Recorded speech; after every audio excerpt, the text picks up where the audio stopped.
Ini adalah indikator pembelajaran pada pembelajaran 3 dan pembelajaran 4. Hari ini kita akan membahas 4 mata pelajaran, yaitu SBDP, Matematika, Bahasa Indonesia, dan PPKN. Sekarang kalian buka bukunya halaman 179. Pelajaran SBDP tentang menghasilkan karya dekoratif dari bahan bekas. Pada pembelajaran 1, kamu telah mempelajari teknik membuat garis, melipat, dan memotong untuk menghasilkan karya dekoratif. Garis dapat berfungsi sebagai alat bantu untuk menggunting atau melipat sebuah pola. Membuat garis yang lurus dapat dilakukan dengan bantuan penggaris. Sedangkan untuk memotong, kamu memerlukan gunting. Kegiatan memotong dan melipat dilakukan untuk menghasilkan bentuk baru dari objek asli. Media yang biasa digunakan contohnya adalah kertas. Keterampilan dan kreativitas diperlukan untuk memotong atau menghasilkan lipatan yang baik. Karya dapat dibuat dengan menggunakan bahan bekas untuk mengurangi sampah di lingkungan. Nah, ini ada contoh cara-cara membuat layang-layang. Pertama-tama kita siapkan dulu kertas kado atau koran bekas, kemudian selotip, gunting, 2 batang lidi, dan benang layang-layang. Nah, tahapan yang pertama, kita potong kertas kadonya atau koran bekasnya menjadi bentuk persegi.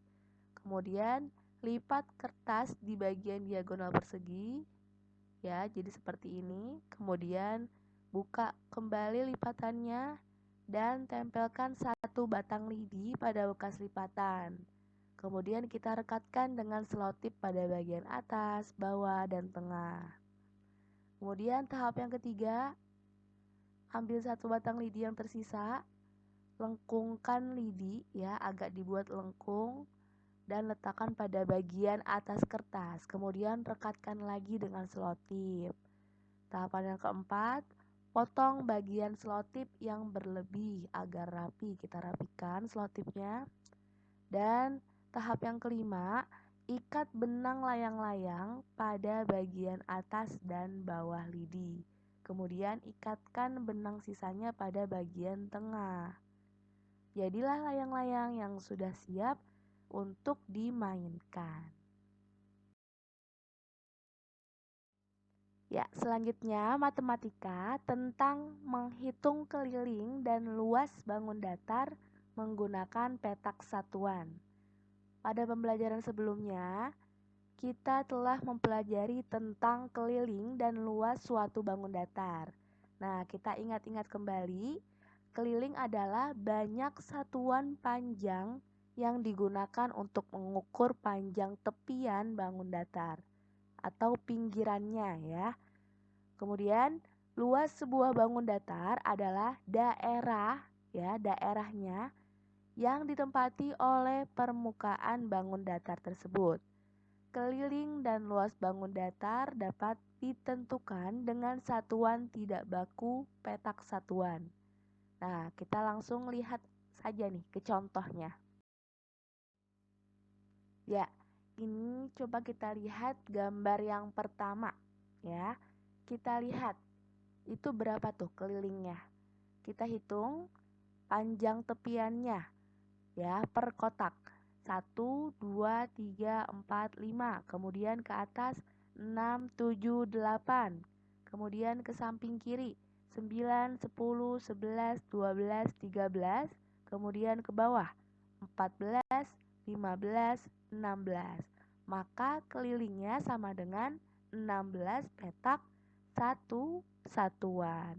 Kemudian untuk menentukan luasnya kita lihat gambar yang di bawahnya.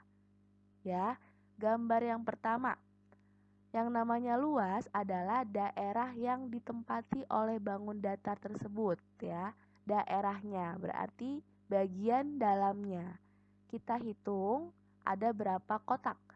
1, 2, 3, 4, 5, kemudian bawahnya 6, 7, 8, 9, 10, bawahnya lagi 11, 12, 13, 14, 15. Maka luas persegi panjang sama dengan 15 petak satu satuan.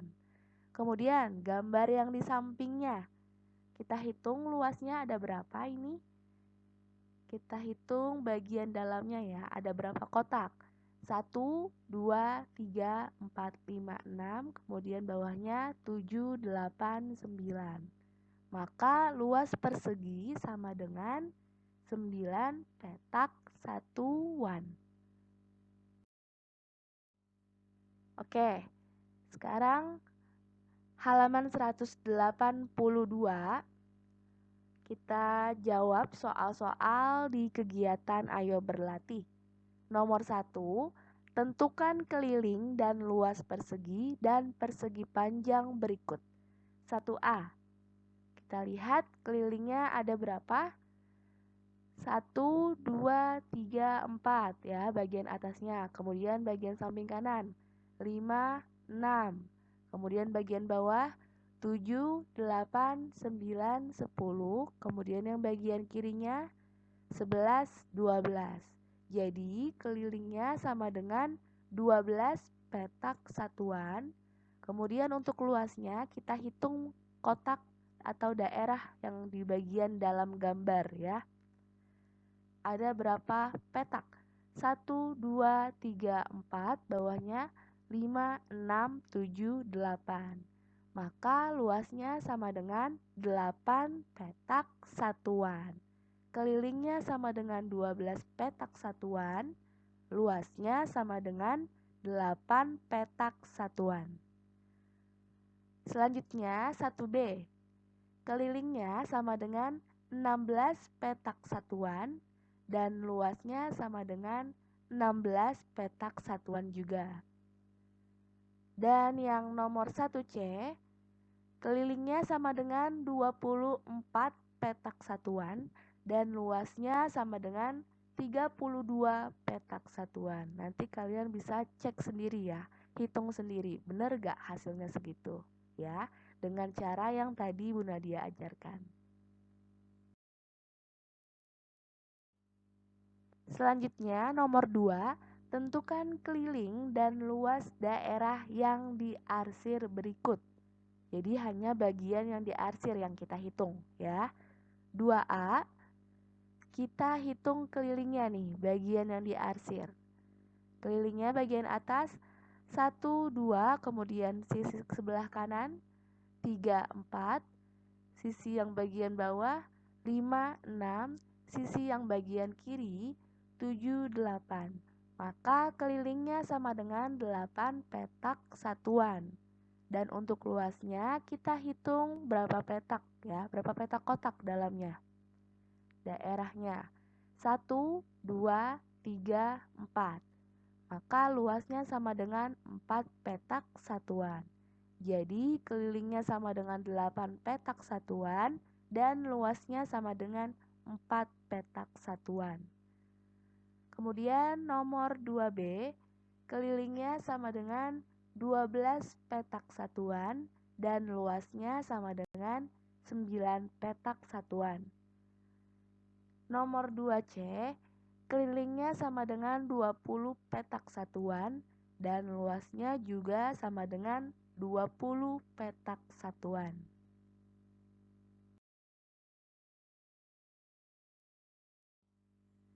Ya, masih di halaman 182, Bahasa Indonesia tentang menemukan informasi dari gambar tentang penghematan energi. Informasi tentang penghematan energi bisa diperoleh dari gambar. Informasi tersebut bisa digali dengan mengajukan pertanyaan menggunakan kata tanya. Ayo, kata tanya apa aja anak-anak? Masih ada yang ingat apa itu kata tanya? Contohnya seperti apa kata tanya? Ya, contoh kata tanya itu misalnya apa, di mana, kapan, siapa, mengapa, dan bagaimana. Untuk kita lebih memahami informasi yang terdapat dalam gambar, kita amati gambar yang tersedia, kemudian catat informasi yang terdapat pada latar belakang gambar, ya. Perhatikan secara detail setiap bagian gambar supaya bisa memperoleh informasi yang utuh. Ya, selanjutnya ada teks yang berjudul "Berhemat BBM saat berangkat ke sekolah". Seperti biasa, Bu Nadia bacakan teksnya. Anak-anak semuanya simak di bukunya masing-masing ya. Setiap hari, Dedi diantar oleh ibu atau ayahnya berangkat ke sekolah. Jarak rumah Dedi ke sekolah cukup jauh jika ditempuh dengan berjalan kaki.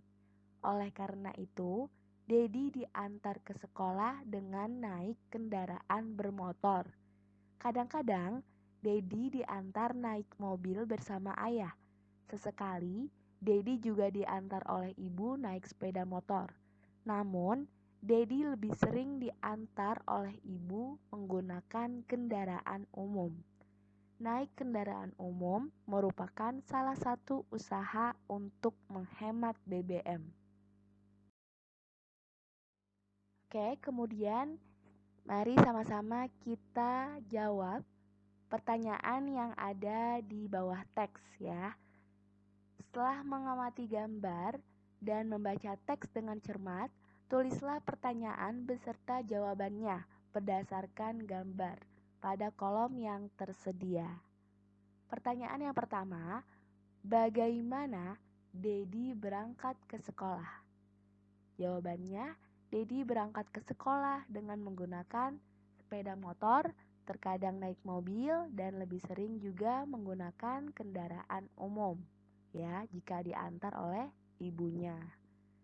Kemudian, pertanyaan yang kedua, menggunakan kata tanya siapa? Tadi pertanyaan yang pertama menggunakan kata tanya bagaimana. Nah, sekarang siapa? Siapa yang mengantar Dedi ke sekolah? Jawabannya adalah ibu atau ayahnya Dedi. Pertanyaan yang ketiga menggunakan kata tanya kapan. Kapan Dedi diantar oleh ibu atau ayahnya? Jawabannya adalah setiap berangkat ke sekolah. Pertanyaan yang keempat menggunakan kata tanya mengapa. Mengapa Dedi selalu diantar ke sekolah dengan menggunakan kendaraan? Jawabannya adalah karena jarak rumah Dedi ke sekolah cukup jauh. Kemudian pertanyaan yang kelima menggunakan kata tanya apa. Apa salah satu usaha yang dapat dilakukan untuk menghemat BBM? Jawabannya adalah naik kendaraan umum. Ya, usaha yang bisa kita lakukan salah satunya adalah naik kendaraan umum untuk menghemat bahan bakar minyak atau BBM. Ya, selanjutnya setelah menyusun pertanyaan dan jawaban, buatlah menjadi cerita baru. Susunlah cerita berdasarkan jawaban-jawabanmu yang tadi. Ya, seperti ini kalau kita susun. Setiap berangkat ke sekolah, Dedi selalu diantar oleh ibu atau ayahnya. Dedi diantar dengan menggunakan kendaraan karena jarak rumah Dedi ke sekolah cukup jauh. Dedi berangkat ke sekolah dengan naik sepeda motor, terkadang naik mobil, dan lebih sering menggunakan kendaraan umum. Naik kendaraan umum merupakan salah satu upaya menghemat BBM. Ya, selanjutnya lihat halaman 184.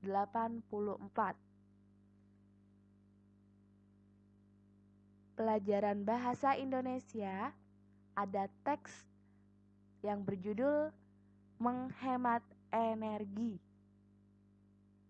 Fitri, Komang, Dedi, dan Jonas bermain bersama sepulang sekolah. Fitri dan Komang pergi bersama ke tanah lapang dengan berjalan kaki. Dedi dan Jonas bersepeda berboncengan. Berjalan kaki dan bersepeda dapat menyehatkan tubuh. Tubuh menjadi sehat karena bergerak secara aktif. Berjalan kaki dan bersepeda juga termasuk upaya penghematan bahan bakar minyak atau BBM yang semakin langka. Sesampainya di tanah lapang, mereka bermain permainan tradisional bersama. Bermain permainan tradisional tidak memerlukan energi listrik atau bahan bakar. Bermain permainan tradisional dapat menyehatkan tubuh karena tubuh terus bergerak aktif. Ya, kalau kita lihat di gambar, mereka sedang bermain apa anak-anak? Sedang bermain taplak ya. Oke, selanjutnya kita jawab pertanyaan-pertanyaannya yang ada pada halaman 185. Nomor 1, siapa saja tokoh yang kamu dengar dalam teks tersebut? Jawabannya, tokohnya itu ada Fitri, Komang, Dedi, dan Jonas. Kemudian nomor 2, kemana para tokoh akan pergi? Jawabannya adalah mereka akan pergi ke tanah lapang.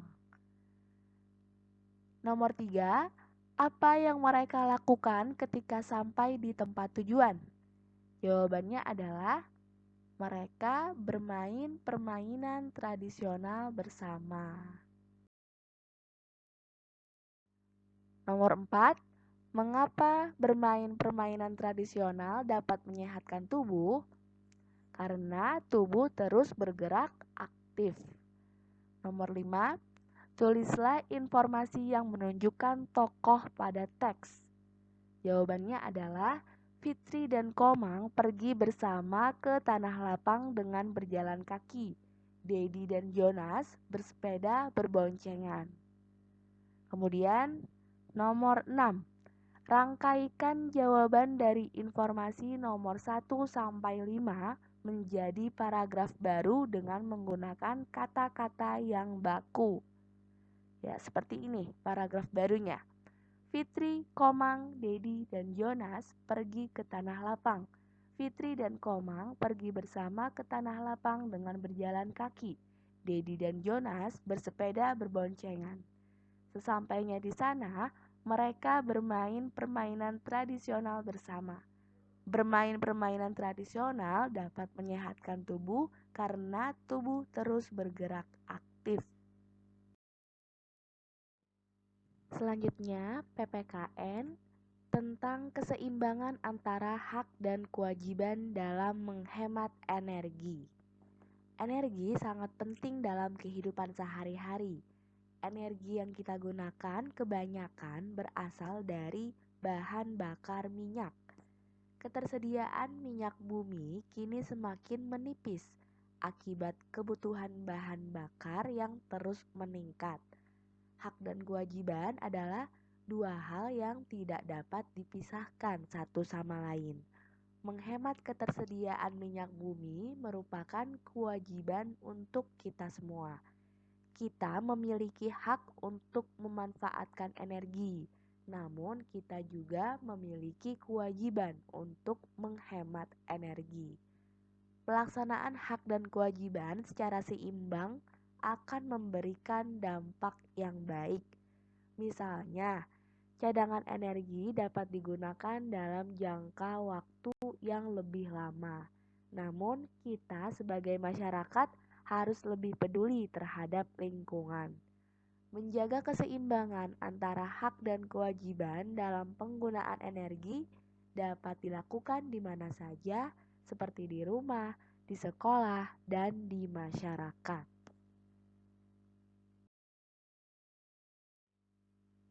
Ya, selanjutnya kita jawab sama-sama soal yang ada di bawahnya. Ya, kerjakan soal-soal berikut. Nomor 1, tulislah 5 kegiatan yang menunjukkan perilaku hemat energi. 5 perilaku hemat energi yaitu mematikan lampu saat akan tidur, kemudian mematikan televisi saat membaca buku, lalu menyiram tanaman dengan teko penyiram, mematikan keran air setelah selesai digunakan, bersepeda dan berjalan kaki saat pergi ke suatu tempat, atau bisa juga menggunakan kendaraan umum ya, demi menghemat bahan bakar minyak atau BBM. Nomor 2, bagaimana bentuk keseimbangan antara hak dan kewajiban dalam penghematan energi sehari-hari di dalam masyarakat. Ya, sebaiknya pelaksanaan hak dan kewajiban secara seimbang ya, agar memberikan dampak yang baik. Misalnya cadangan energi dapat digunakan dalam jangka waktu yang lebih lama. Namun kita sebagai masyarakat ini harus lebih peduli terhadap lingkungan sekitar. Selanjutnya nomor 3, tulislah tanggung jawab dalam upaya menghemat energi. Jawabannya, menghemat ketersediaan minyak bumi dan menggunakan energi seperlunya. Nomor 4, bagaimana cara menghemat sumber energi agar hak dan kewajiban dapat terlaksana dengan baik? Jawabannya, caranya dengan menyadari bahwa kita semua wajib menghemat energi dengan menggunakan sumber energi seperlunya saja, agar kita masih tetap bisa mendapatkan hak kita, yaitu memanfaatkan energi tersebut dalam jangka waktu yang lebih lama. Kemudian nomor 5, mengapa keseimbangan antara hak dan kewajiban perlu dijaga dalam upaya penghematan energi?